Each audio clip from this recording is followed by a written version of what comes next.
Non-dualism, often denoted with the Sanskrit terms Advaita or Advaya, is a metaphysical concept that literally means not two. It is both an ontological claim about the nature of reality and a description of the mystical experience. In all of the world's philosophical traditions, speculations about the nature of reality are pervasive. One of the recurring questions is, how many things are there really? The concepts of monism, dualism, and non-dualism are ways in which philosophers have attempted to respond to this question.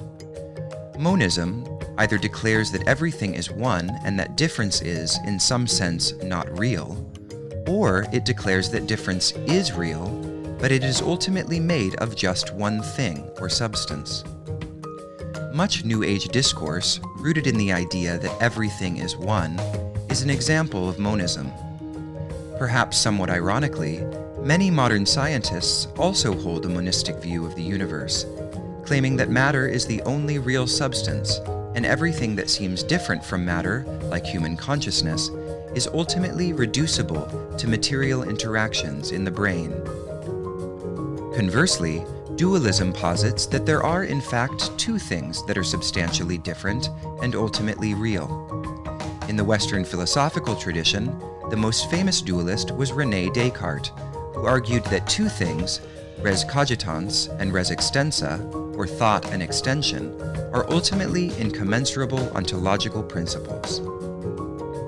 Non-dualism can be seen as striking an interesting balance between the two perspectives of monism and dualism, because it isn't saying that there is one thing or two things, it is saying that there are not two things, or that reality is other than two.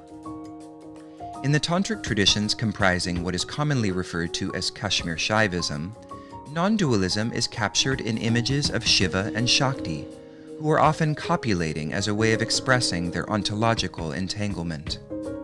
In these traditions, Shiva and Shakti are consciousness and energy, two things that interact to create every expression of life as we know it, but which are, in the final instance, non-separate from one another. You cannot have Shiva without Shakti. In some contemplative traditions, the goal of meditative practice is to ultimately steep oneself in a space beyond or below language, a space we might refer to as non-dual. Because while immersed in this silent space, the subject, the object, and the means of knowledge collapse into an experience of pulsating aliveness not conditioned by the affairs of the world. When we come out of meditation, we take a little bit of that nourishing wisdom with us, hopefully integrating it into our waking life, our commitments, and our relationships.